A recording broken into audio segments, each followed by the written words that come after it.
When we talk about attraction, it's easy to think only in terms of appearance, charm, or the obvious signals. But in reality, sexual attraction lives in the subtleties, in the unspoken, in the micro moments of human connection. When a woman greets someone she finds sexually attractive, the shift is rarely loud or obvious. It is subtle, delicate, and often slips past unnoticed unless you pay attention to the undercurrents of human interaction, because the human voice is one of the most primal instruments of desire. It carries history, it carries memory, and it carries longing, and when she says hello to someone who awakens that spark inside her, the tone shifts almost without her awareness, softer yet richer, a touch warmer, like the difference between light bouncing off glass and light sinking into velvet. And this warmth is not merely about courtesy, it is about resonance, a frequency that travels deeper than words and signals an intimacy that is not yet lived but imagined in the microseconds of the greeting. Because sexual attraction lives in the imagination before it ever lives in the body, and it starts with a voice, with how she lets it linger or how she adds a breath at the end of a word, with how the pitch falls just slightly lower as if grounding the sound in the chest instead of letting it fly only from the throat. It is these infinitesimal changes that create a texture of welcome. It feels charged and alive. Imagine the countless times we greet people in a day. Most are automatic, polite, efficient, transactional. But when attraction is present, the greeting becomes something else. It is not about efficiency, it is about connection. It is as if time slows just a fraction. Hello is not tossed away quickly. It is invested with meaning, and she might not even realize she is doing it. She is not consciously trying to seduce in those opening seconds. Rather, her body and her voice betray a level of attention and openness that is unusual. It is the opposite of indifference. It is a subtle proclamation of notice, and the recipient often feels it even if they cannot describe it. It lands differently. It feels like an invitation. Even if nothing is spoken beyond the most ordinary words, the subtle shift in tone and warmth is also deeply cultural. Across languages and societies, we know the difference between the voice that greets with obligation and the voice that greets with delight. In the latter there is melody, there is rise and fall, there is an energy that carries possibility, and in moments of attraction that melody becomes even more textured. It is as though she places more of herself into the sound, not just saying the word but inhabiting it, letting her desire tint the vibration without naming it, because the erotic thrives in ambiguity. It lives in suggestion rather than declaration, and this makes the greeting all the more powerful because it is charged yet deniable, intimate yet casual, a space where attraction can breathe without demanding acknowledgement. When a woman says hello to someone she is drawn to, the warmth in her tone is not only for the other, it is also a reflection of how she feels about herself. In that moment, attraction wakes up the body. It reminds us of our vitality, our desirability, and so the voice carries not only interest but also an unconscious celebration of one's own aliveness, and that is why the listener feels it so strongly, because it is not only about being desired, it is about being in the presence of someone who is lit up from within, whose voice communicates, I am here, I am awake, I feel something, and so you feel something too. This moment is fleeting, often only a few seconds, but it has the power to change the entire dynamic of an interaction, because it sets a tone of intimacy and possibility. It establishes that this is not just another exchange, but one marked by energy, by curiosity, by the spark of desire. And even if it goes no further, even if nothing is pursued, the memory of that greeting stays. It lingers in the mind because it carried a charge that was more than just sound. It was presence, it was attention, it was recognition wrapped in a single word. And that is why such greetings feel unforgettable. It is important to notice that this shift is not about manipulation or calculated seduction. Most often it is entirely unconscious. It is the body and voice responding naturally to attraction, and because it is unconscious it feels authentic. It resonates because it is not forced, and authenticity is one of the most magnetic qualities of desire. The very fact that it slips through without effort is what makes it so potent, because we sense what is real even before we analyze it. We feel the warmth before we interpret it, and so the effect is immediate and visceral. This is the paradox of attraction revealed in a simple hello. The smallest act becomes imbued with the greatest meaning.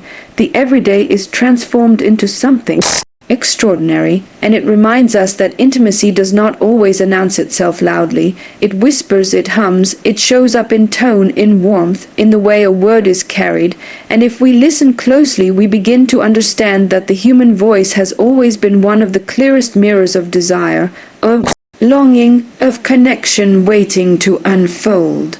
Lingering eye contact is one of the oldest languages of desire. It bypasses words and speaks directly to the body, to the nervous system, to the part of us that knows without needing to explain.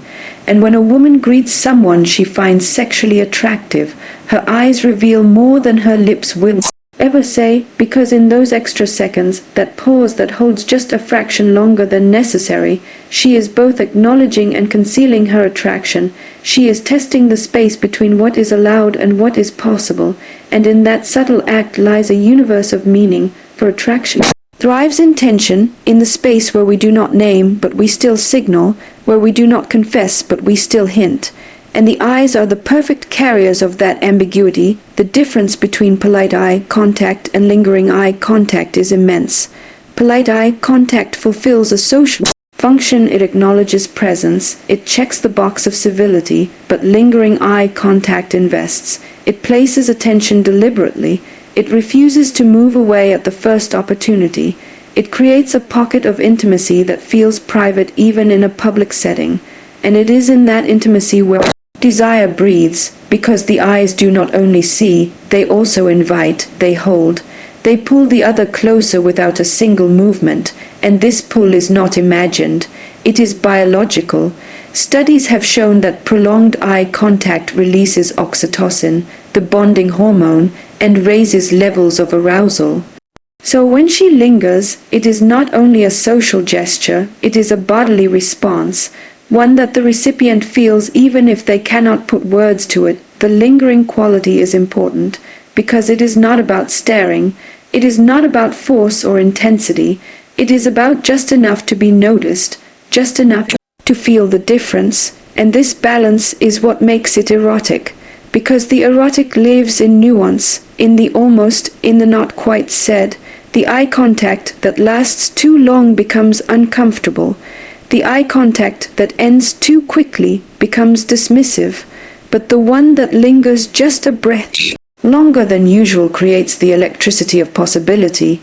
It feels like a door opening even if no one steps through, and in that moment both people know something has passed between them. This kind of eye contact also carries curiosity. It is not only about attraction in the physical sense, it is about wanting to see deeper, wanting to know more. It is as if the eyes are asking questions that the lips do not dare to speak. Who are you? What would it feel like? What lies beneath this moment? And this curiosity is as central to sexual attraction as desire itself, because desire is not only about the body, it is about the mystery of the other, the fascination with what cannot be fully known, and the eyes reveal this hunger without a word spoken. When a woman greets someone with lingering eye contact, she is also creating a mirror, because attraction is rarely one directional. The very act of holding the gaze invites the other to hold it back, and when that happens the circuit is completed. The moment becomes charged, and both people are caught in an intimacy that can feel disproportionate to the simplicity of the situation. Two people simply looking at each other, yet within that gaze lies the memory of every love story ever begun, because before words, before touch, it is the eyes that meet. It is the eyes that dare to say, I see you, in a way that is different from how I see others. The erotic quality of eye contact also lies in its risk, because to hold someone's gaze is to expose something of yourself. It is to say, I am not afraid to be seen, and this makes it vulnerable, it makes it human, and it makes it attractive, because attraction is never only about perfection. It is about presence, and presence is what lingering eye contact communicates most strongly. am here, I am with you, I am not distracted, I am allowing myself to be caught for a moment in your presence, and that vulnerability is what makes it unforgettable. Eye contact also carries the paradox of concealment, because in the very act of looking longer, she is not speaking of what she feels. She is hiding it in plain sight. She is covering revelation with subtlety, and this is why it feels so powerful, because it is both exposure and disguise at once. It creates the question, did I imagine that, or was there something more? And that question is at the heart of desire, the not knowing. The wondering, the fertile ground where imagination can flourish, and so the lingering look is not just about what is seen. It is about what is suggested, what is left unsaid, what is allowed to simmer in the mind long after the greeting has ended. In the world of greetings, most are forgettable. They pass as quickly as they arrive, but when a woman's eyes linger just that fraction longer, the greeting is no longer just a social nicety. It becomes a memory, it imprints, it leaves behind a trace of intimacy that cannot be erased. And often it is this small moment that people replay later, trying to understand its meaning, holding on to the feeling it evoked, because it was not just a look, it was a recognition, a silent admission, a clue to the inner world of desire that most of us rarely reveal openly. The beauty of this signal lies in its universality, across cultures, across languages, across histories. The eyes remain the same. They are the storytellers of desire, and a woman's lingering gaze in a greeting is one of the clearest yet most elusive ways that attraction shows itself. It is a dance that happens in silence, a dance that can last only seconds, but those seconds are enough to awaken something that words often fail to capture. When a woman is drawn to someone, her body often reveals what her words will never dare to say, and one of the most telling signs is the unconscious leaning in of her posture, the way she orients herself toward the person she finds attractive. Sometimes it is barely perceptible, a shift of shoulder, a turn of the torso, a tilt of the head, but these are the small betrayals of desire, the subtle cues that the body sends without waiting for permission from the mind, because attraction lives in the body before it lives in language. It is instinctual, primal, and deeply human, and when she greets someone with this unconscious movement, she is already showing that she wants to close the distance, to dissolve the invisible space that separates them. This leaning in is not calculated, it is not part of a deliberate strategy, and that is precisely why it carries so much weight, because it feels authentic, it feels unfiltered, it bypasses all the defenses of performance and lands in the realm of honesty, and in honesty lies intimacy, because what we trust most are the gestures that escape control, the ones that appear before we have had the chance to edit or disguise them. So when a woman's body inclines towards someone during a greeting, it is a message of openness, a willingness to connect, a physical manifestation of an inner pull that is difficult to put into words. The unconscious nature of body language makes it a more reliable indicator of attraction than anything spoken, because words can deceive, words can be chosen, but the body resists manipulation. It leaks truths that even the person themselves may not fully recognize, and this is why leaning in is such a powerful signal. It emerges in micro movements. It appears in the way her feet might angle toward you even when her torso does not, or the way her shoulders soften in your direction even when she is surrounded by others. These are not grand gestures, but rather whispers of attraction, and whispers are often more erotic than declarations, because they invite interpretation, they leave room for imagination, they create that intoxicating tension between certainty and ambiguity. Leaning in during a greeting is also about energy, because attraction is not just about proximity of bodies. It is about the flow of energy between two people, and when she unconsciously leans in, what she is doing is aligning her energy with yours. She is allowing her presence to move closer, to create a shared space, and in that shared space something unique happens, a spark, a heightened awareness, a shift in the atmosphere that both people feel even if neither names it. And that shift is what makes the encounter memorable, because it lingers long after the greeting has ended, like a trace of warmth that refuses to leave.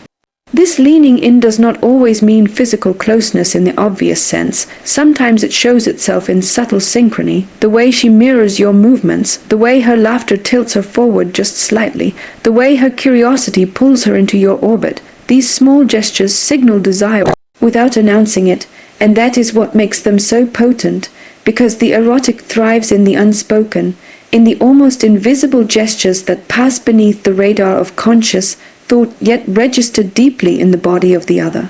The act of leaning in is also a way of creating intimacy without touch, because to lean closer is to reduce the space between, and space is one of the most important elements of attraction.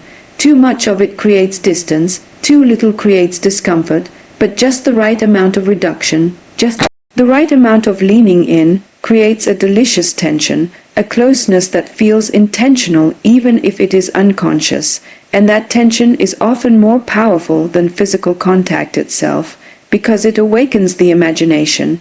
It makes the other wonder what might happen if the space were to close completely, and in that wondering desire multiplies.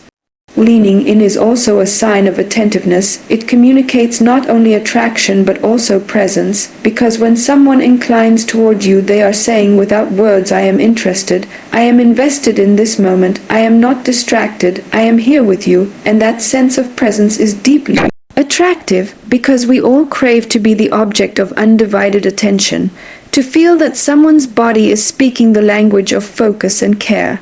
And when a woman does this in a greeting, it transforms what could have been a fleeting exchange into something alive, something intimate, something worth remembering. The beauty of this signal is that it often happens without her being aware of it.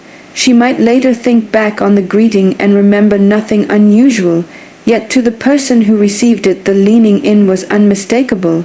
It was felt in the body. It registered as warmth, as possibility, as an invitation. And this discrepancy between what is intended and what is perceived is precisely where attraction thrives, because it allows the other to feel chosen without the burden of explicit confession. It maintains the delicate balance between openness and secrecy that makes desire so compelling. Leaning in also draws on the deeper human longing for closeness, for the bridging of distance, for the safety of connection, and this is why it feels so powerful when it happens in the context of attraction, because it is not just about the body moving forward, it is about the heart expressing its wish to connect, to be near, to be with, and this wish resonates universally across cultures, across experiences. It is something we all understand at a level deeper than thought, and it is why we remember those moments long after they pass, because they remind us of the simple truth that to be desired is to be seen, and to be leaned toward is to be valued. When desire makes itself known, it rarely announces itself with words, but slips quietly into gestures, and one of the clearest is the playfulness that appears as a smile or a laugh that arrives with ease during a greeting, and feels different from ordinary politeness because it carries an extra softness and spark. A woman who feels a current of attraction does not have to consciously decide to show it in her expression, because her body has already registered the chemistry, and her smile becomes a messenger of that awareness. It is not the same smile she offers to a colleague in passing or a stranger in a store. This one lingers a fraction longer, it curves with warmth, it invites without demanding, it has a vitality that feels alive. When laughter comes easily in those first moments of meeting, it is not necessarily because something funny has been said, but because attraction itself is funny in the way it unsettles us, makes us giddy, and causes our bodies to release tension through sound. Playfulness is deeply erotic because it breaks through the rigidity of daily life and creates a shared moment of lightness.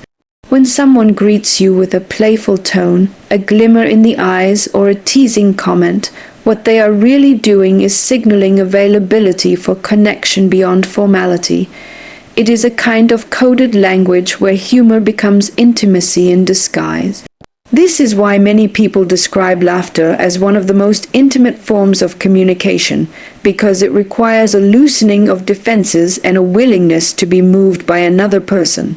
When a woman greets with laughter that comes quickly and easily, it reveals that she is already open to being touched emotionally, that she is already allowing the possibility of closeness.